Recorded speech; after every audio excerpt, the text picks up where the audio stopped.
is a Little Rock native who graduated from Central High. I'm sure we got some Central High fans in here.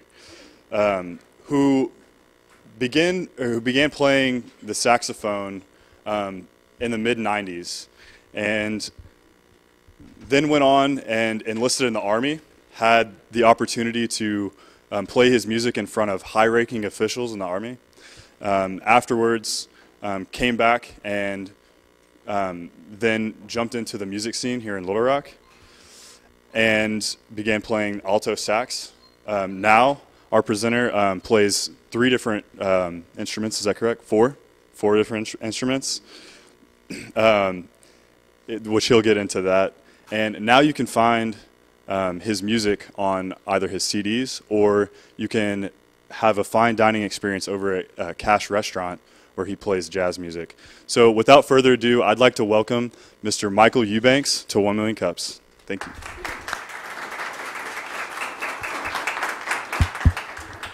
Good morning. Hey, thanks a lot, Jordan, for inviting me. And my story begins like I guess any other guy. I attended school, and I'm sorry, Jordan, I probably didn't give the information right. I started playing saxophone at 6th grade at what is now, well, what was then Southwest Middle School. Mr. E.O. Huddleston was my band director, and I couldn't figure out how they decided who would play what instrument. But they told me later on that it was based upon your mandible and maximal, about your mouth. So instrumentalists, whether it's brass or trumpet, we have something different or strange about our mouths, so we can capture and channel air. Anyway, I grew up playing tenor sax, actually. I made my debut on alto sax, but this horn has a case that was bigger than I was. I was a little small kid who talked like this. Yeah. And so my mother was praying that I wasn't as short as my dad, so I'm not. Anyway, I just graduated from the University of Arkansas with my degree in social work. I've been teaching music and performing music for a long time. I grew up playing piano and singing in the choir like many people did. And I didn't take performance very seriously, even in Europe. I was asked by my commanders to perform, so I did it just for fun. And I was asked to stay in Europe. I had no idea how much Europeans love our music. Now I'm trying to get back to Europe. It hadn't happened yet. But since then, since I've came back to the United States out of the military, I've released 2 CDs. One is called Christmas at Michael's, which is a Christmas CD. I mentioned that first because I was working on my smooth jazz album, but I was asked by a company if I would put together a commercial-style Christmas CD so they could buy from me and distribute to their clients. And some changes happened in that company of name which I won't disclose. And so me and my other producers decided to make the CD mine. And that's my wife back there. She's also an artist. We're both artists. We don't, thank you. She's a medium artist. She'll be on display over here at the Arts and Science Building Friday. But she took the pictures at 5 in the morning after we finished working on it. We sent it off to California and got mass productions. They were terrible. They wouldn't play in people's CDs. So I took them all back, and we went with another company. And so I've been...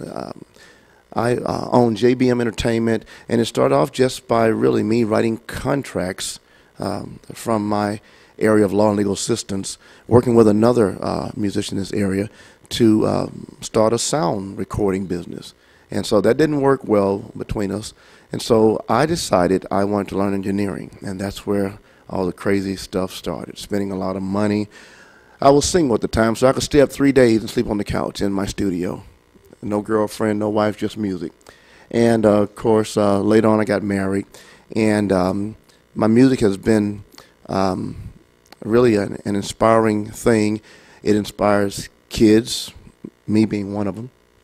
And so I've taught music and been with the Arkansas Arts Council, Artists in Education, Artists on Tour, since mid-2000. And my story really is I was a little shy kid who I stuttered so bad I couldn't get a word out. I stuttered when I was hungry. I stuttered when I was excited, when I was mad. And sometimes I just stuttered at home because everybody was used to it. But my mother bought me my first saxophone, and she almost bought my second one because I just came out of the military and couldn't afford too much. And so the alto sax again is where I started. I had no intention of ever playing for anyone, actually. I was discovered by the late Lorenzo Smith, if anybody ever knew him. He was a dynamic instrumentalist and music teacher, music educator, and mentor to many. And Lorenzo had the ability to see in others what they couldn't see in themselves. I was one of those kids that he saw that in. And so I was playing for a recital in the, I'm kind of moving around because I know I have 6 minutes to do this. So I was playing for a recital as an adult, having came back from the military. I just wanted to play for myself. I wanted to play again, and I had no intentions of ever being on stage. And so I believed in working hard on whatever I was doing, and so Lorenzo asked me to come back for a few lessons because I had bought a saxophone, and he asked me about perhaps playing in a recital to encourage younger people to continue playing, because he said they only saw him play, and so to see the teacher play was not exciting, but to see another adult playing, they may stay with it. And he said that I might encourage other adults to start playing again.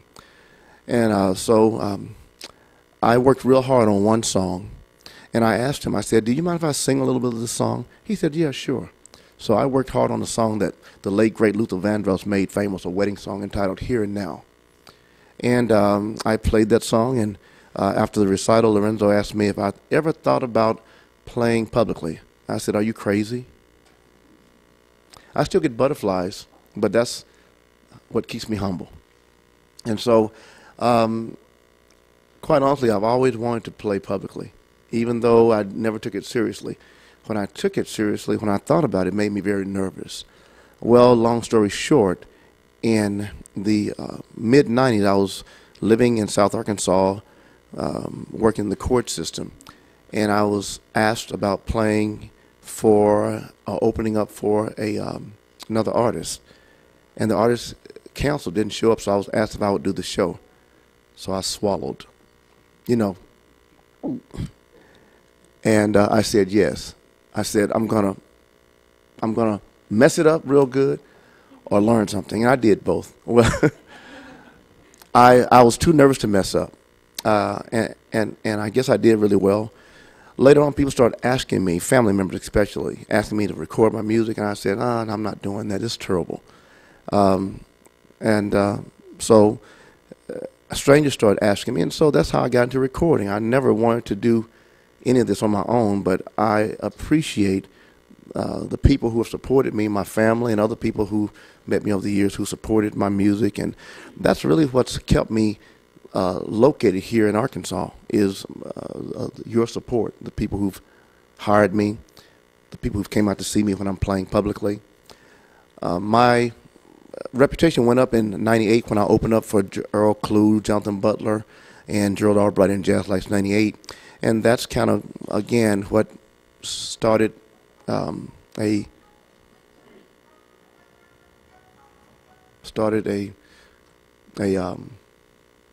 trend and got my name out there. And so, is my time up? Good. Good. You can have your last thoughts if you want. Okay, so you know, so one of my goals and desires is to continue to teach music and perform music. I'll probably do it the rest of my life anyway, and to continue to spread my music throughout this state. And I have this thing I like to say. I like someone said, "Will you come to California? Will you come to Europe?" I said, "I'll play across the street and across the world," and that's my goal. My music is not a color. It supersedes, transcends, and penetrates any area.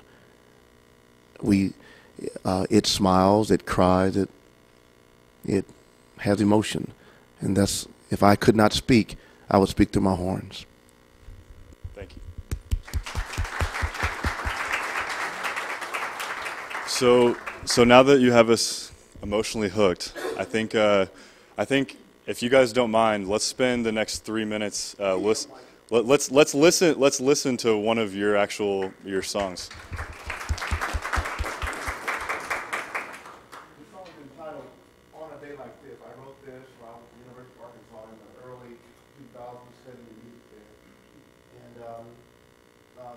Dr. Robert Borey was very inspiring. He was one of my teachers and helped me with lyrics and writing. Although I'm a vocalist, I like singing. I'm not going to sing right now. I like instrumentals quite a bit. Let's see here. This is entitled On a Day Like This. Let's see. Hey, is there a way to control the volume over here or not in case it's loud? Just in case. You go ahead and give me a nod if you need it down or up. Okay, okay. I'll give you the universal.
Wow, that was wonderful.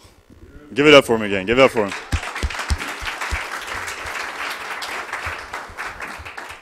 All right, so now let's open it up to our usual questions that we have. I have a few, but if anybody else would like to start us off, does anybody have a question?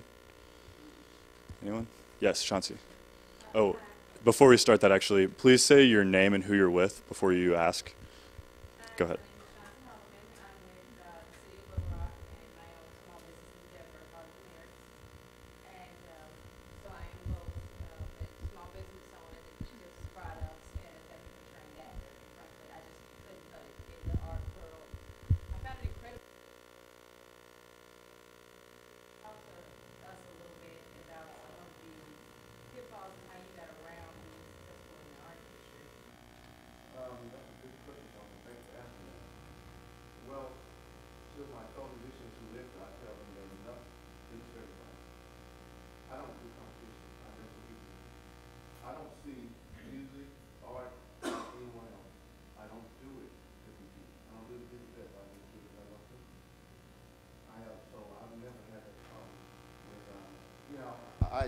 I'm sorry.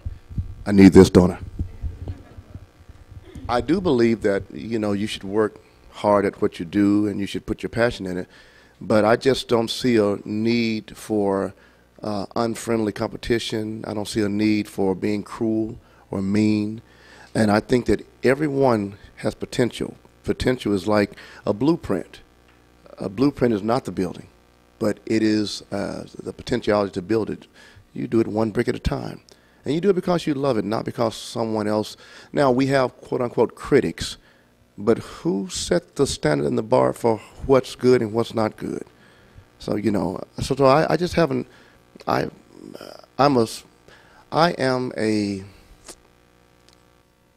guess growing up stuttering, I became a social recluse.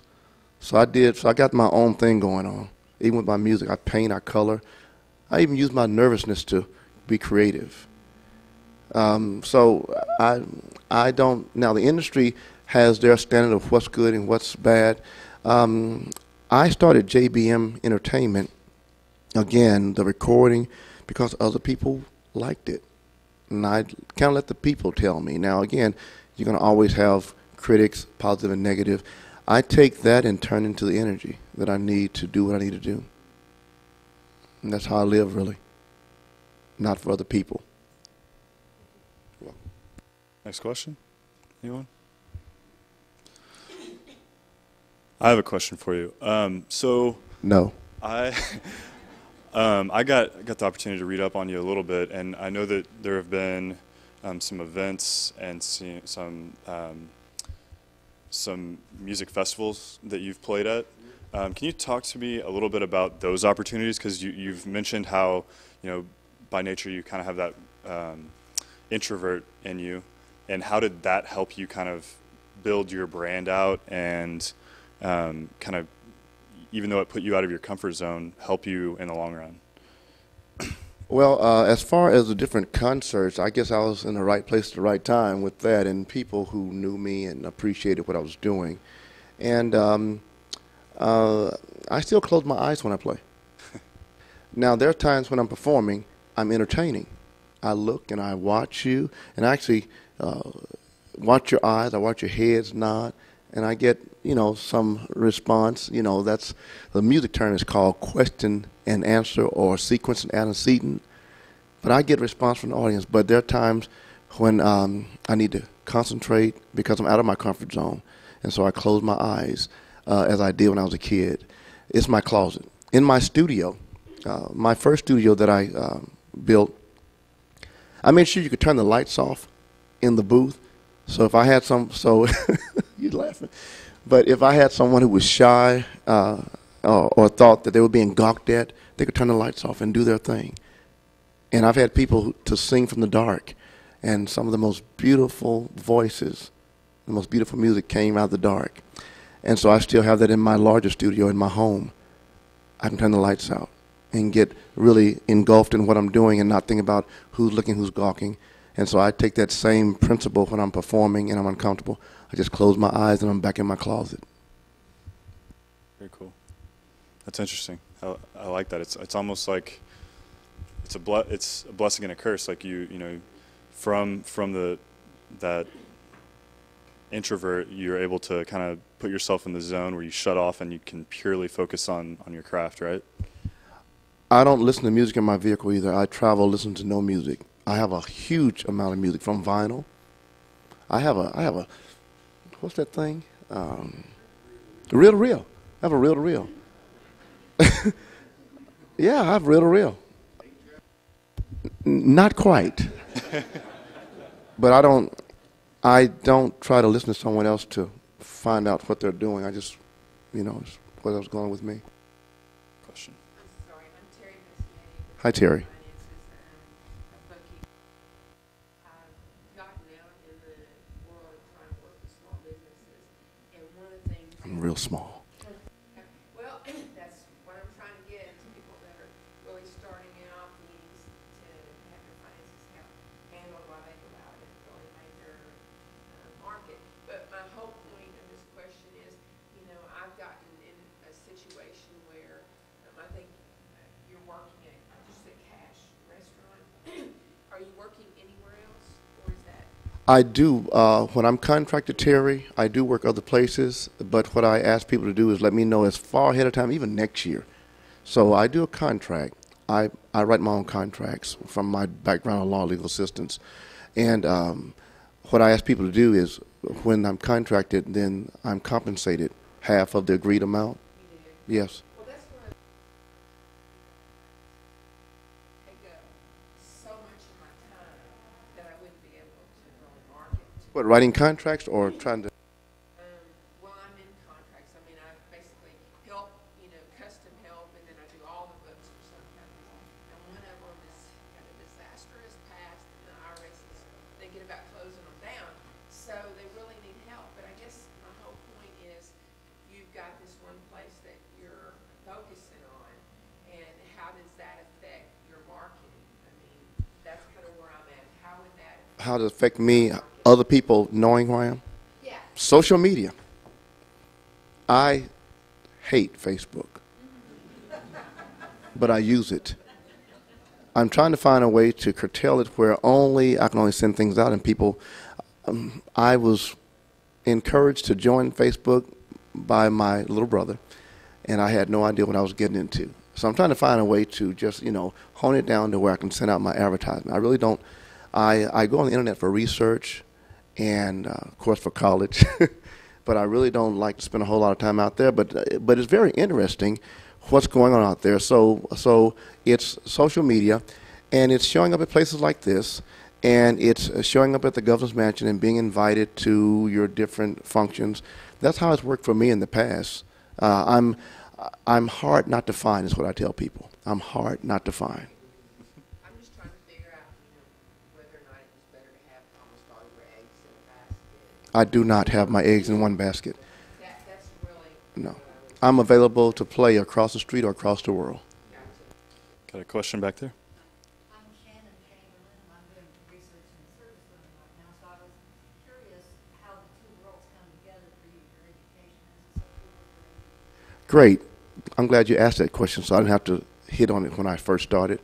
I've been using music as therapy. I've taught kids who have Asperger's disease with mental disabilities. I've taught adults with mental as well as physical disabilities. So my music, I've been researching music therapy.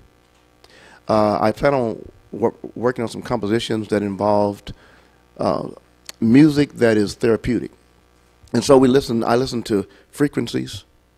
I also, not in public, but in my studio, I play piano. Please don't ever ask me to do that. And I'm a saxophonist, but I also play flute. So I know that different, and my wife's degree is in speech pathology, and so I know that for sometimes older people, the high frequencies tend to be more excruciating or uncomfortable. So I try to, so when I'm playing, I gauge my audience, and I listen to the speakers. If you notice, I had him to turn the speakers up because when I can't hear my music, I get kind of, I'm hunting for it. But if I can't hear it, then I've got to project my voice more or my horns more, and that's going to be too loud for my audience, or I'm going to play low and you can't hear it back there. So I try to deal with the science of sound in order to help people appreciate music, where it's not too intrusive if it's atmospheric, where it's entertaining if it's supposed to be, where it's dynamic. The dynamics that I'm trying to achieve and project happen as a language. And so I want to use it because children who, can't really articulate or who have their own thing going on and you can't really find them, they tend to migrate to music. And while you may not know what they're saying, they're trying to get it out there. And music is a way of expression. You don't have to know what it's saying. Music is something you can also feel. Now, I firmly believe as a musician, I should be an educated musician to know how to teach music and music theory. But I also believe, as one teacher told me in Germany, that until you can close the book and take what you've learned, regurgitate it, then you really cannot be expressive. So I think music therapy, music, just being involved, being in the room with music and musicians, listen to something different, I think is therapeutic. Another thing is that music increases one's IQ 100% higher than it normally is. So no matter what the IQ is, it goes up 100% because music is a discipline of one.